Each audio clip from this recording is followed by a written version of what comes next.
international to divert the world, to mislead the world by bringing this internal politics of DRC into this forum. And we thank India for organizing all this, but it's better not to mislead the world. There are certain solutions that are going forward, and Rwanda would like to have our neighbor to take privilege of the peaceful solutions of the conflict. Thank you so much, Excellency. Merci beaucoup. Vous aurez pu parler en français aussi. Mais je parle et j'entends l'anglais.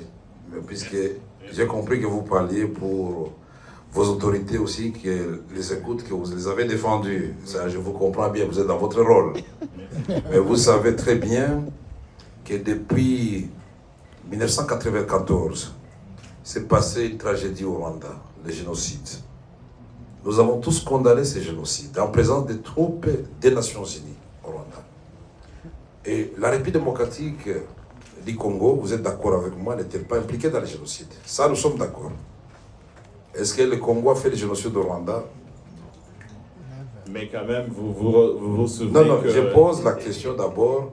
Se souvenir, c'est autre chose. Je dis, est-ce qu'au déclenchement du génocide, la République démocratique du Congo était au Rwanda? C'est non. Et c'est au contraire... La force congolaise n'a pas été aux côtés des génocidaires avant? Non, vous savez que quand vous parlez... Madame, s'il vous plaît. Vous savez que quand vous parliez, je vous laisse... Non, please. C'est très intéressant, madame. Vous avez peur de quoi? La vérité est claire, pas comme l'eau des roches. Tout le monde sait très bien que le Congo est victime de sa politique de l'hospitalité. Quand on a tué les gens au Rwanda, et quand les Tutsis ont voulu se venger, 2 millions de personnes ont traversé notre frontière commune. Je ne suis pas en train de raconter des histoires. Et sont venus dans les provinces du Nord et du Sud Kivu.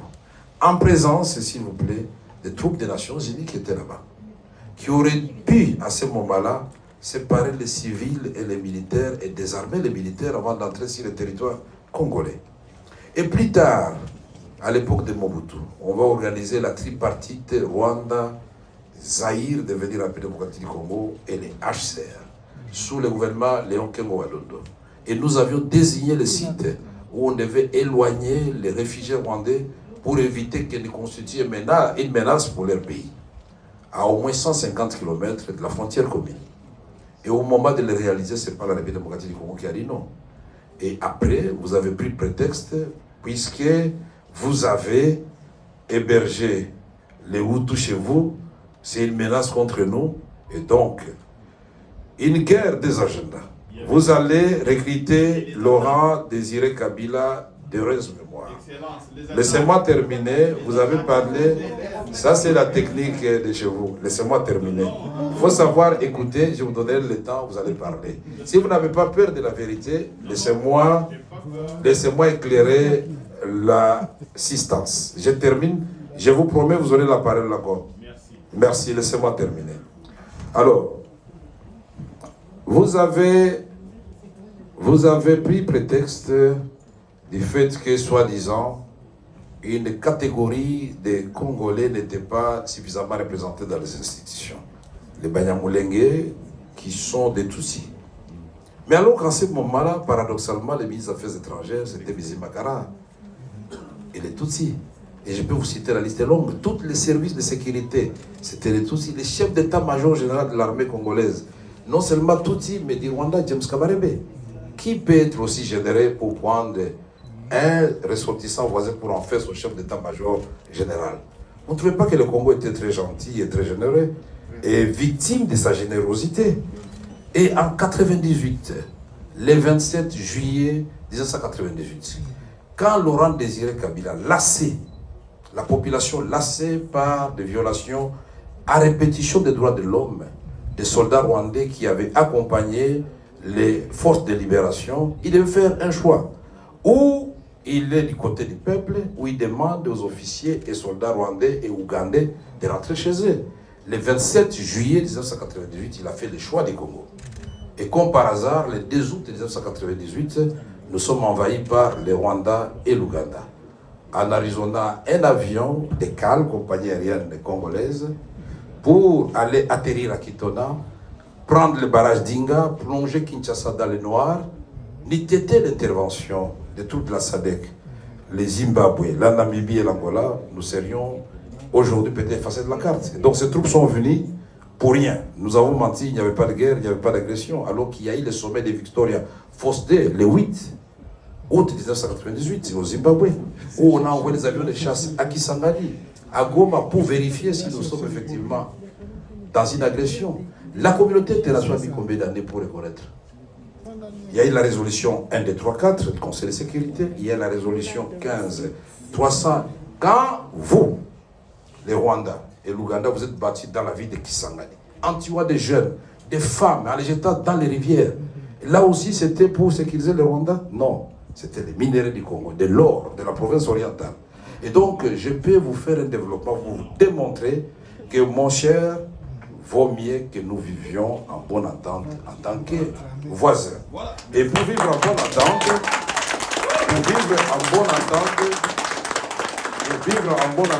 nous devons nous dire la vérité. La vérité n'a pas de lieu ni de temps. S'il faut dire la vérité en Inde, à l'occasion de ce conclave, il faut dire la vérité. Et vous voyez que des chocs des idées va jaillir la lumière. Je pense qu'en partant, vous aurez un message pour vos autorités pour dire que les Congolais veulent la paix. Mais qui veut la paix prépare la guerre, puisqu'ils n'allons pas accepter que vous puissiez nous envahir. Thank you, sir. Thank you very Et donc, much. faisons le développement, ne faisons pas la guerre. Développons la sous-région ensemble. Et pour ce qui se passe maintenant, pour terminer, les M23. On avait commencé d'abord par les RCD Goma, les MLC. Et l'Ouganda soutenait les MLC, les Rwandais soutenaient les RCD, c'est évident. Parce que nous avons eu l'accord de Sun City le 17 novembre 2002, devant tous les chefs d'État africains et la communauté internationale européenne. On a signé un accord qui nous a donné, dit laissez là-bas. Laissez-les, Bouchiri. Mais pourquoi vous êtes Bouchiri? Vous êtes agité pourquoi? Laissez, nous sommes dans le cadre de vigilat de la vérité. Vous avez peur de quoi? La vérité de notre côté, il ne faut pas avoir peur. Vous m'étonnez parfois. C'est l'occasion que le monde entier sache ce qui se passe à l'est de la République démocratique du Congo. J'ai dit, ce groupe que vous avez supporté, portait le nom de RCD et MLC.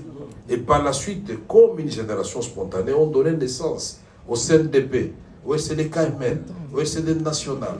Et puis finalement, le CNDP mis en déroute par la brigade internationale devient, après les élections de 2011, le M23. Et on arrête Bosco Ntaganda, Nkunda Fui, il est où? Il est au Rwanda. Et tout ça, donc, c'est des mensonges. Et finalement, après les élections de 2018, l'élection de Félix Tshisekedi, après 2 ans, on apprend que non, le M23 n'était pas totalement mort. Il vient de renaître de l'Ouganda et du Rwanda. Vous dites c'est une rébellion congolaise. Une rébellion congolaise. Et donc, le M23 est là, vous le reconnaissez. Alors, je voudrais terminer en disant ceci. En vous regardant dans les yeux, mon frère et cher voisin. 1.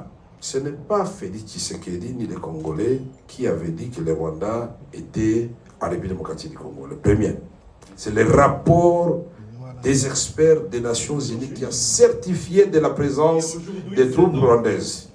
2. Le monde entier vous conseille de vous retirer de la République démocratique du Congo, réellement. Et nous allons, retirez-vous. Et moi, j'ai fait.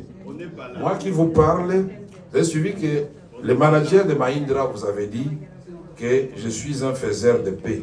Effectivement, au mois de septembre, j'ai terminé le 27 septembre 2022, j'ai fait la tournée de toutes les zones de guerre de la République démocratique du Congo, y compris Bunagana, Rutshuru et partout là-bas. Et nous vous avons proposé un plan de paix et non un plan de guerre. Et si vous ne voulez pas reconnaître que vous nous avez agressés, si vous avez pas agressé, donc le diagnostic, s'il est déjà biaisé dès le départ, on ne trouvera pas la thérapeutique. Soyons panafricanistes, comme vous l'avez dit, l'Afrique doit aimer l'Afrique. Le Rwanda, géographiquement, Et sur le plan historique, personne ne va le déplacer. La République démocratique du Congo, géographiquement, demeurera jusqu'à la fin des temps le voisin du Rwanda. Alors, d'après vous, quel est le modèle qui peut nous inspirer? C'est le modèle de la France et de l'Allemagne. Ils se sont fait la guerre pendant longtemps. Aujourd'hui, ils sont devenus des complices dans le cadre de l'Union européenne. Vous ne voulez pas ça, vous continuez à dire que vous n'êtes pas chez nous. Mais comment vous allez? Attention, à force de nous faire la guerre, regardez-moi s'il vous plaît mon frère, à force de nous faire la guerre, vous êtes en train de nous apprendre l'art de la guerre. Et cet éléphant qu'on appelle la République démocratique du Congo, aujourd'hui, aux jambes un peu brisées, il va s'élever, il va marcher. Mais il ne va pas marcher sur vous. Il va tirer tous les voisins vers le développement, vers les rendez-vous avec l'espérance. Parce que notre vocation à nous, ce n'est pas de faire des guerres à des voisins ou ailleurs. Notre vocation à nous, telle que Dieu a placé le Congo au cœur de l'Afrique, c'est de vous aider. Là où vous êtes défaillant sur le plan des ressources naturelles, à vous amener dans le cadre d'une coopération mutuellement avantageuse, à vous sentir à l'aise. Votre semblant d'épanouissement